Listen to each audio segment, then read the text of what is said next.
is important. Also, tunnels and excavation, collapse of these tunnels, very bad result. And I can say nuclear facilities is also important, because monitoring of these facilities is very important. When something bad occur, not just this generation, also many generations can affect from this. We learned from the history. Nuclear facilities is also very important. And finally, I can say offshore facilities like petroleum extraction refineries. This is very important because these facilities also affect from sea erosion.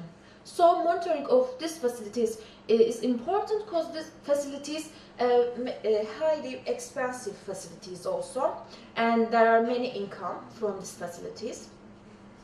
Okay, I can say there are lots of technique and technology for structural health monitoring, for monitoring of this structure, but I can say the main of them: accelerometer, inclinometer, robotic total station, global positioning system, and hybrid system with, I can say, accelerometer, inclinometer with GPS, some hybrid system.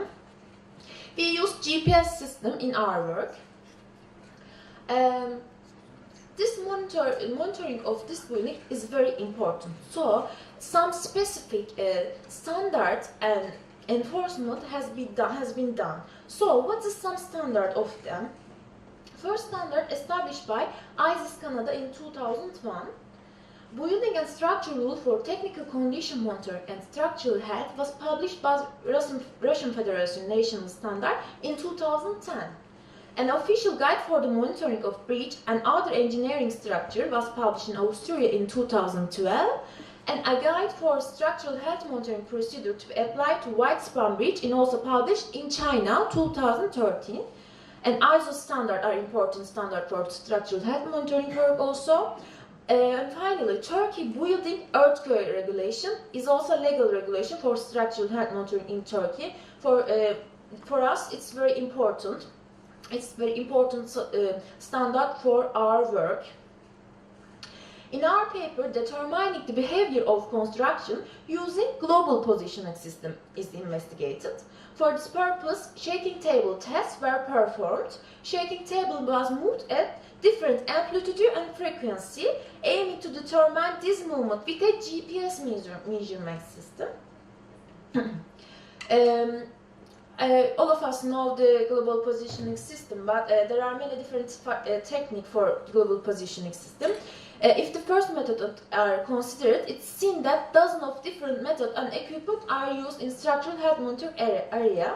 However, GPS method is generally used in the observation dynamic deformation. We use real-time kinematic GPS technique for this application.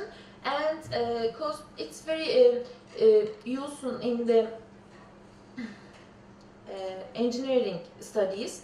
So real-time kinematic system which works on the basis of positioning and use additional phase measurement in addition to code measurement can determine point positioning in real time with centimeter accuracy. With real-time kinematic application that require long time and preliminary work can be done in a very short time with the sensitivity that can be obtained from the least local system.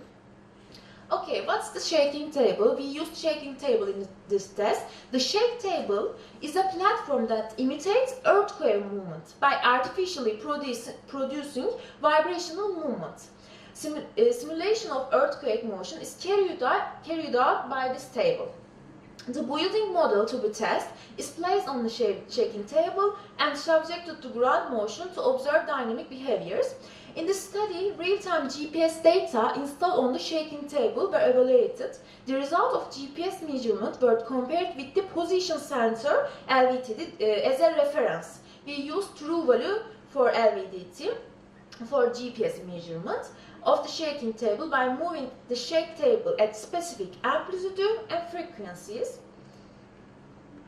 In this study, real-time kinematic GPS measurement, VRS and FKP method will be evaluated and compared separately. It's been investigated whether this method can be effectively used in health monitoring studies.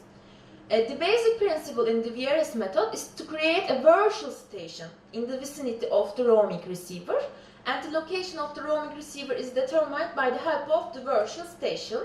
In the area correction parameter method, surfaces are used as a reference in a calculation of correction parameter.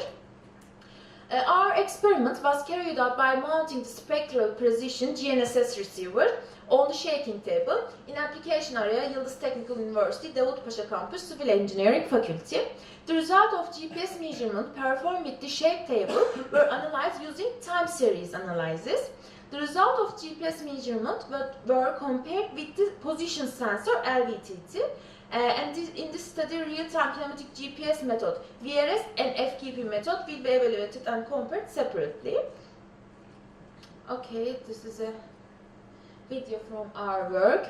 You can see here it's the shake table and the GPS, and there is a software program in the computer, and you can see frequencies and amplitude and shake table shaking at this frequencies and amplitude.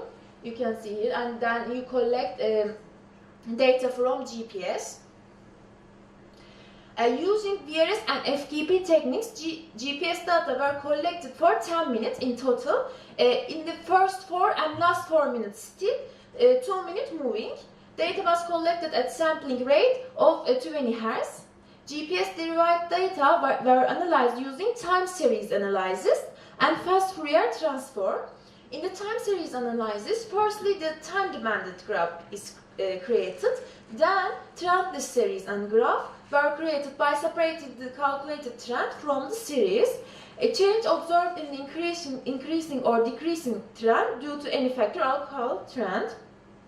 You can see here in the trendless time series for VRS method, and this is for FKP method, they graph just GPS measurement. Trendless, and then spectral analysis was carried out to determine the frequency and amplitude of the series. We need frequencies and amplitude for to compare with LVDT sensor, so we have to do this spectral analysis. The spectral analysis method reveals the frequency domain analysis of the time series. Time and frequency domain analysis complement each other, and the same information gives the different ideas, the nature of the time series in different ways. For this reason, the conversion from the time domain to frequency domain is performed by fast Fourier transform. Frequency and amplitude values for motion after fast Fourier transform applied to the time series were found. You can see here the first value from LVDT. There you can see their true value and reference for GPS measurement. First one for VRS method and second one FKP method. And we look for the result for that. We compare the result with the LVDT. In the VRS method, the oscillation frequency was determined 5 Hz and amplitude was 14.6 mm according to GPS result. A 5 Hz frequency and 50 mm amplitude for FKP method from GPS result. In both measurement method, frequencies values can be determined with high accuracy. Since the margin of error remains within the measurement accuracy limit of the real-time kinematic GPS method, it's seen that the desired accuracy is achieved at the end of the application. As a result of this application, the effectiveness of real-time kinematic GPS, VRS and FKP measurement method has been proven to be effective in monitoring the structure. It's seen that the VRS measurement method gives more realistic results when the two methods are compared with each other. It's normal. The real-time kinematic GPS measurement method has been found to be effective in construction health monitoring, effective ability in simultaneous data acquisition, and instantaneous localization information after evaluation. It's also predicted that more effective results can be obtained by constructing a hybrid measurement system by combining the measurement made with the accelerometer and real-time kinematic GPS measurement method. It's more realistic and more. It's end of my presentation. Thanks for attention. Thank you. Thank you for your presentation. Thank you. Thank you for Güldane. listening. She is my colleague. We are working at the same Yes. university. Do you have any question for Güldane's presentation? Yes. Can you introduce yourself shortly? From Yıldız Technical University. Alper Şan from Yıldız Technical University. I'm curious about the mechanism. Do you fix the instrument to the structure or the instrument moves around the or on the structure? Okay. It's the single axis shake table, and just moving is single axis like this, not high. So we fix the GPS receiver on top it. We know it's just like fit. How I can say in English. I know in Turkish also someone, like someone. Crew, you can say some crew. You fix crew. the instrument. Yes, yes. Because I see the wheels on it, and you put some stones Yes, yes. on it, and Yes, relative. normally it's not moving, but it's very high hertz, 20 hertz I say. So for precaution we put that there, but we compare with the LVDT result, a location sensor for shake table. If the shake table also moving, not problem, because shake table LVDT result also moving. Because we compare the results, we use the differences, not coordinates. We use the differences for the accuracy. So it's just a precaution, but not affect our result. Okay, I thank can you. say. And also thank you for your presentation. Thank you.